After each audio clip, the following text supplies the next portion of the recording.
For a while now, maybe 2 or 3 weeks, I have been using my whiteboard to just write down little affirmations. Getting into the self-help grift a little bit here. Because, you know, when you think self-help, this is what you think of, right? Anyway, these are not necessarily things that I currently embody. These are more aspirational. These are things that I personally have been striving for as of late. So I cannot say that I embody any of these things currently, but these are things that I aspire to internalize and exhibit for the world. So without further ado, let's get to some. So I'll kind of just switch back and forth between these views here. The first one is build, don't just destroy. So I view myself as being a force of corrosion, because most of what I do on this channel is I try to tear things down. Now, how successful I am at that, you know, I mean, how successful can any one person really be in those endeavors, right? I mean, I have tried to destroy religion for quite some time now. Last I checked, religion's still going. I've tried in my anti-SJW era to destroy prudishness, and it seems like people are more prudish now than ever. I've tried to destroy, you know, sort of this regressive conservative streak that America's been on. Last I checked, that's going strong. So everything I've tried to destroy, I have failed to destroy. Because it turns out that one guy yammering into a microphone on YouTube, you know, a couple times a week is not actually enough to upturn the apple cart. Go fucking figure. But I feel like, nonetheless, I don't want to be just a destroyer. I would like to be more proactive in putting forth things that are constructive. But this is a dangerous territory in a way, because I feel like many times when you critique what exists, you know, like you're Karl Marx and you're looking at capitalism, it's very easy to deconstruct capitalism and say, these are the faults, these are the problems. It's much harder to come up with the solutions. Like, here's how we could do things instead. And that's where all the shaky stuff comes in. Because, you know, Karl Marx's critiques of capitalism, pretty much unimpeachable, in my opinion. But the solutions, plenty of those are argued about. Plenty of those have, you know, not panned out when attempted. You know, the same thing for a thinker on the exact opposite end of the aisle, Ayn Rand, who, you know, hates communism, hates any sort of socialism. You know, a lot of the stuff that she did to critique those systems, I think is her strongest stuff. But when it comes to presenting her alternative, her solutions, that's where you get, no, that's terrible. So in a way, trying to be constructive is more dangerous than trying to be destructive, because that's when you're really putting your ass more on the line. But I feel like if you're going to try to destroy things, you have to also be willing to present what your solutions are. And I feel like I have been too remiss when it comes to that aspect of things. And I would like to improve that about myself. I'm not exactly sure how to do that. I'm not exactly sure what's the appropriate venue to start presenting like solutions to people and being more proactive in my advocacy for positive change rather than just critiquing what's negative. But that is something that I currently aspire to do. Hey, if you like this clip, you might like the full stream, which I do every Sunday, more or less, over on the Pessimist Productions Patreon, link down below. Thank you kindly. Unite the world, you piece of shit. I mean, this is kind of along the same lines. But I really would like to try to do more things to bring people together. And that's a very difficult thing for me because I have traditionally been a force of divisiveness. And when I try to be conciliatory and put out the olive branch, I tend to gravitate towards a certain degree of condescension and conceit that makes it hard for other people to not feel as though they're being called stupid, not feel as though they're being attacked by me, right? So that's a definite issue. That's probably why I put the whole "you piece of shit" thing in there, to maybe say to myself, hey, take that fucking ego down a notch. Let's stop viewing ourselves as being so much better than everyone else, right? Because at the end of the day, you know, I'm in clown makeup, I'm absurd, I'm ridiculous. I need to start acknowledging that about myself. I need to start proceeding from the standpoint of I am absurd, I am ridiculous, I am not to be taken too seriously. That being said, there are things I would like to do. There are things and groups that I think I could be fairer to. And I would like to do that. But unfortunately, I'm so goddamn angry and judgmental that it gets in the way. And I'm so condescending and conceited and full of myself that it gets in the way. And so I'd like to bring that aspect down and bring the more congenial aspects out more so that I can be more successful at sort of outreach and things of that nature. The next thing on the list is be yourself even when it hurts. Because I think that there's way too much emphasis placed now on this idea of go along to get along. You have to try to fit in with whatever clique, whatever tribe, whatever, you know, group of people you're trying to impress. You know, and everyone's trying to be something that appeals to a specific demographic.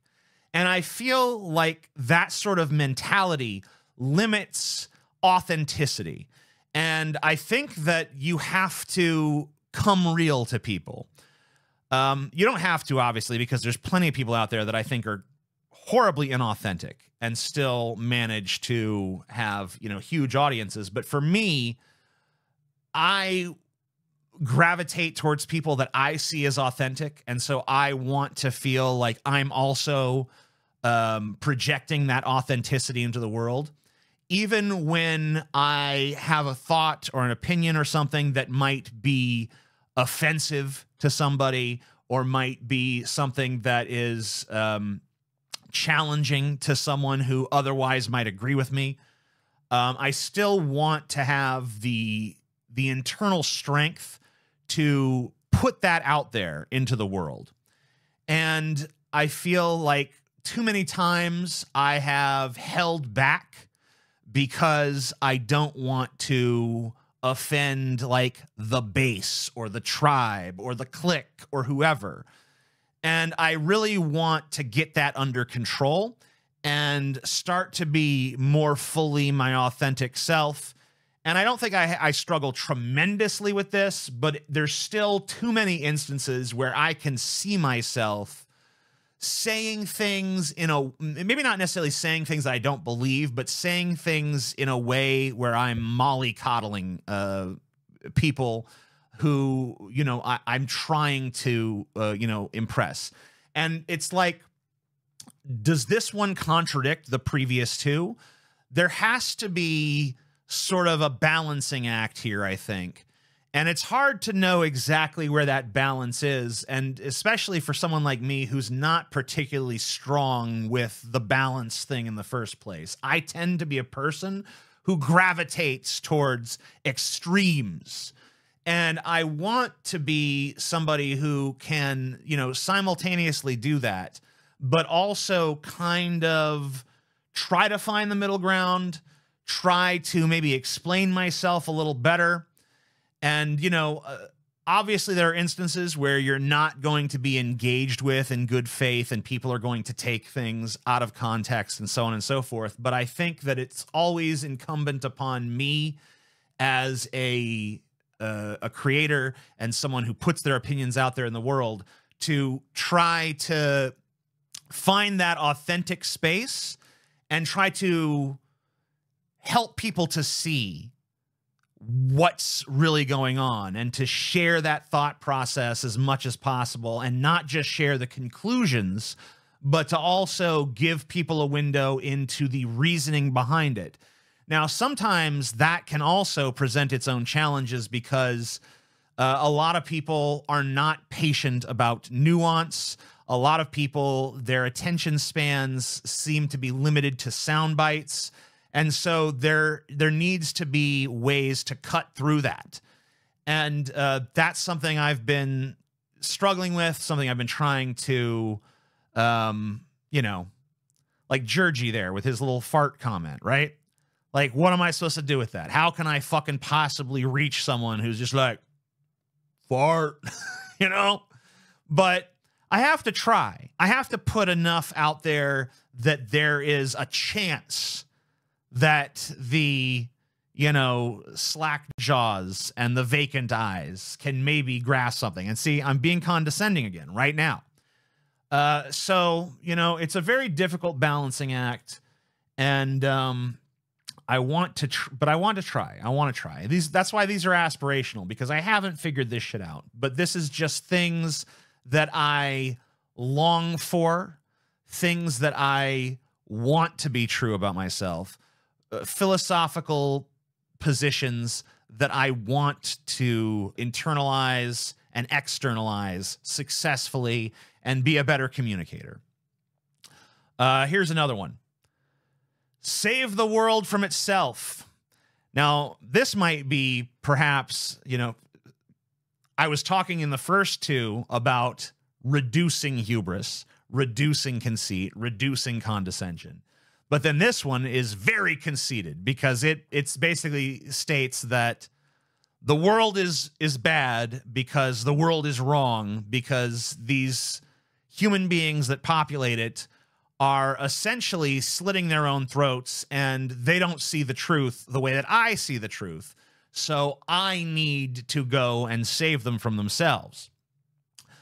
So, we have here the height of conceit. The idea that I know better than literally everyone else, right? But at the same time, I think we all see solutions. We all see areas where we think humanity could do better. And I guess that this one is really just a call to say that if you see something in the world that could be improved, it's incumbent upon you to try to convince people of that. It's incumbent upon you to try to reach out to people and help them improve the world in the ways that you can identify. Now, maybe you're wrong about the ways that the world can be improved, but you should always be trying to improve the world. The next one is break the paradigm, recreate it to suit you. So this is something that I think harkens back to a line from a movie that resonated with me. And that line is from the movie The Departed. It's in the opening speech that Jack Nicholson gives in the film. He says, I don't want to be a product of my environment. I want my environment to be a product of me. And I think that that's always contained a huge degree of appeal to me. The idea of I am not going to be at the mercy of the forces of the world. I'm not going to be at the mercy of the forces that other people have created. I am not going to be subject to the whims and dictates of the masses. I need to be able to be strong enough to create my own paradigm. And whether that simply means that I exist within my own paradigm and I'm all alone in it, that's not the ideal, but that's fine if that's the way it has to be. But if I can bring other people into that paradigm, if I can bring other people into that way of thinking and that sort of consciousness, then, you know, I've essentially created my own sort of enclave where the rules are dictated not by what polite society might think, but by what I might think and what those who are like-minded might think. And I think that that's important for everybody to discover. That's, you know, to me, the essence of something like a subculture. I am against cultures.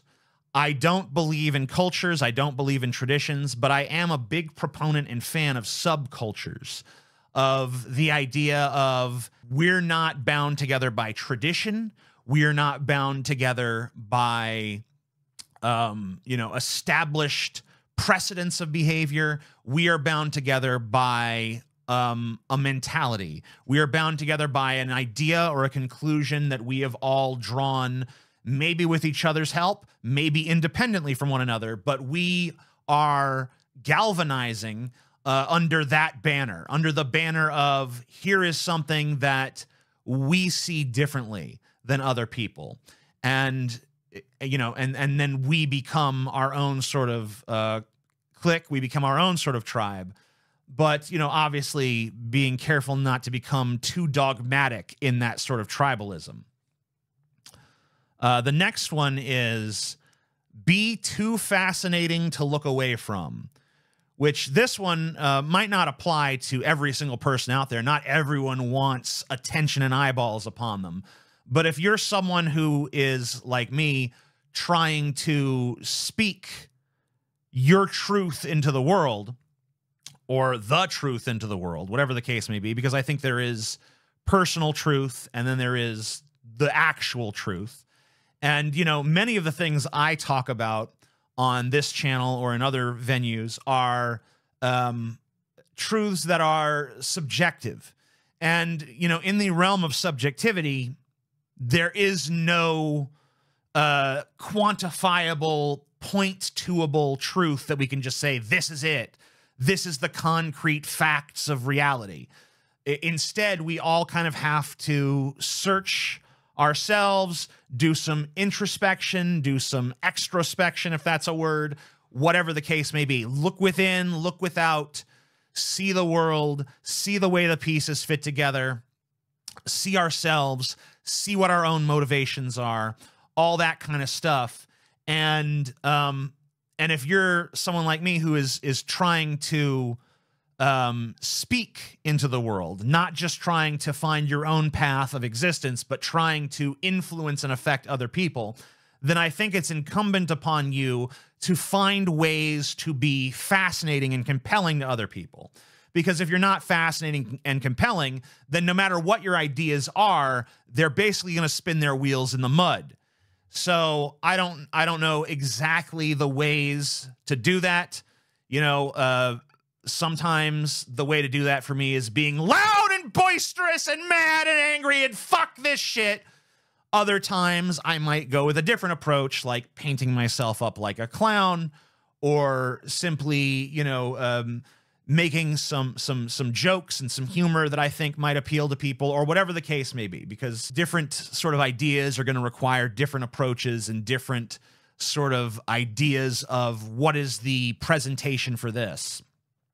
Sometimes it's poetic language. Sometimes it's humor. Sometimes it's anger. Sometimes it's aesthetics. Sometimes it's you know, an amalgamation of multiple of those elements. Whatever the case may be, there is, I think, and I see a lot of people who want to be entertainers or commentators or philosophers or thinkers or whatever. I see a lot of these people that want to exist in that space. They forget that there is a need in that sort of place to make yourself fascinating to other people, to do something that's going to engage their interest and engage their attention. Now, for some people, they just have this natural charisma. They are naturally interesting to listen to. For some people, they just have very lovely, velvety voices. For some people, they just have a cadence of speaking that delivers that to them almost effortlessly. For other people, it has to be something that's developed as a skill. I'm sure that it's hard to view oneself with any sort of objectivity. But in my case, I don't know that my voice is particularly compelling. I don't know that my delivery style is particularly compelling in and of itself, like on an effortless basis. But I've obviously developed a certain manner of speaking that I'm trying to get people interested. But, I'm not satisfied fully with where I'm at on that. I want to be difficult to ignore, because that, I think, is the place where you really want to shine, is the place where you're not just interesting, but you're so interesting that you're difficult for another person to not acknowledge. You're difficult for them not to be spellbound, whether they agree with you or they disagree with you, whether they are connecting in a positive way or a negative way. The important thing is that they're connecting in some way. The important thing is that you are such a compelling and interesting figure that they cannot help but be interested. They cannot help but be fascinated. They cannot help but be spellbound. So the next thing on the list is want all, need nothing. I think this is probably the most important one on here in a lot of ways, because I think that if you have needs, if you have these things that you just need and you can't get them, then that's very psychologically damaging. So I don't want to have needs. I don't want there to be things that I cannot live without, other than the things that no human being can live without.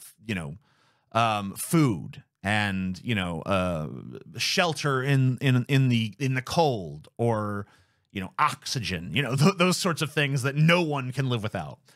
But I don't want to need like a creature comfort. Like, I don't want to need a comfortable chair. I don't want to need to, a blowjob. I don't want to need to have a delicious, 3-course steak dinner with lobster and the trimmings. I don't want to need those things, but I think it's okay to want them. I feel like if you have set up your psychology in such a way that you need things that are just creature comforts, then you've basically set yourself up to become unnecessarily vulnerable. And I don't want to have unnecessary vulnerabilities. Now, when it comes to wants, I want to be tremendously greedy. I want all of the money. I want all of the comfort. I want all of the attention. I want all of the admiration. I want those things. But if I don't get them, I can't allow that to psychologically damage me. I can't take an HP hit from those things. If I need those things, then everything becomes about a certain degree of desperation. And if you have needs, those needs can control you. If you have wants, they can be deferred. So I strive to have zero, or at least as close to zero as possible, needs, even though I'm a tremendously greedy person with an extraordinarily long list of wants. Okay, so the final thing on the list so far is a lamb in peace, a demon in war. Now, this is sort of an all or nothing philosophy. And this is one that I sort of got from my father when we were talking a very, very long time ago about how the war in Iraq should be handled. Now, we both agreed, me and my father, that there should be no war in Iraq. There should never have been an invasion. We never should have done it in the first place. But one of the things he said that really stuck with me is, if we were going to invade Iraq, if we were going to take this course of action, then we should do it all in. We should be brutal. We should go in there, fucking lay waste to the entire country, just destroy it utterly and completely, butcher everyone there, slaughter everyone, just total scorched earth, fuck it, reduce it to rubble. Now, of course, this would be if there was an actual necessity to do it. So please don't view that as the context of like, oh, we just were bloodthirsty and want. But what we were saying was that if there was an actual need to do this war, then we should have the war all out, because this halfway measure of, state building and occupation and all that messiness, that's unnecessary. If there is an actual need to go to war, then you should go to war all the way. And you've seen this philosophy reflected in other positions I've taken, like when the Ukraine was under threat from Russia. I mean, obviously the threat has escalated into the point of war now, but my advocacy at the time, before Russia had invaded, was like, if we really don't want Russia to invade Ukraine, if we want assurance that they won't, then we should just tell Russia, here's the line, and if you cross it, it's World War III. And a lot of people are very uncomfortable with that sort of thinking, because it seems like, wow, you're just courting disaster. But to my thinking, you're evading disaster, because there's no way that Russia is when the penalty for Russia invading Ukraine is some like little pitiful economic sanctions, then why not invade Ukraine? But if the penalty for Russia invading Ukraine is it's war, it's fucking mutually assured self-destruction, that's no longer worth it to them. And I think that, countless lives could have been saved by the willingness to go to this extreme place and say, no, if you fuck with us, we will fucking destroy you. And originally when I wrote this, I said a lamb in peace, a lion in war, but lion didn't seem strong enough, because a lion is just an animal. I want it to be demonic. I want it to be that if someone is my enemy, I fucking destroy them. I do everything in my power. There is no limit to what I will do to fuck their shit up. But as long as they're not my enemy, I want total peace. I want total kindness between them. I will, pick flowers for them and weave them a beautiful garland and place it on their heads, and we can go frolicking through the meadows, right? Even if it's someone who I might not like, even if it's someone whose philosophy might be contrary to my own, I want to treat them friendly, respectfully, love them and all that shit. But if they cross the line and become my enemy, then I will stop at nothing to fucking slit their throat. That's the mentality behind that. So these are the sort of traits and attributes that I want to exemplify, not the ones I currently do. Like every single one of these, I fall well short of being the person that I want to be, but this is the person I want to be. And I don't know necessarily how to bring about these changes in myself, but I thought that they might interest you. And I would recommend that if you have a piece of scrap paper, or you have a whiteboard, or you have a chalkboard, or you have somewhere where you can write things, occasionally when you feel a sort of spirit of, this is what I really want to be, this is what I really think, this is what I aspire to be, write out a basic sentence, write out a basic sort of affirmation of that person that you want to be, and just, do that for a while until you have yourself a little collection, and then you can look at it and see, like, who am I really aspiring to be here? Because that's what I've done. I'm planning on keeping doing it, wherever I might, find myself. I don't recommend this as anybody else's thing. I'm not saying you should live by these. What I'm saying is figure out your own. And, I guess that's that for that segment. Hope you guys enjoyed it. Hope it gleaned something for you. If you have any questions about it or anything like that, I'm open to them, so go ahead. These are pretty good, specifically the wants and needs. Yeah, I feel like that one is the most important and the one I fall the most short of, because I do feel like I need too much. I have too many things that I view as needs that are not really needs. They're just wants. And I want to... I don't want to stop wanting them, but I do want to stop needing them. Kind of Buddhist in a way, kind of like their suffering comes from attachments thing. Well, that's the thing, is I'm not necessarily decrying attachment, because want is a form of attachment. But the difference between, to me, want and need is that if you give up a want, you might suffer a little bit, but you can survive it. If you give up a need, it's unsurvivable in some way. Now, that might not necessarily mean you die, but it might mean that you have some sort of psychological implosion on some level, and, you know, you can't handle it. And I don't think that that's where you need to be. That's not where I need to be anyway. I'm not telling anyone else to eschew needs. If you have needs that are greater, I just view it as a source of vulnerability that I don't want in my life. You're not about giving up attachment, just needs, not wants, which, if I understand the lore correctly, only the Buddha achieved. Yeah, I mean, I don't know a great deal about what Buddhism considers attachments. I know that there's different, I mean, like within all religions and philosophies, there's different ideas about what those things entail. TJ, your intellect intimidates me. I'm literally dressed as a clown, so don't fucking, you know, don't take it too serious.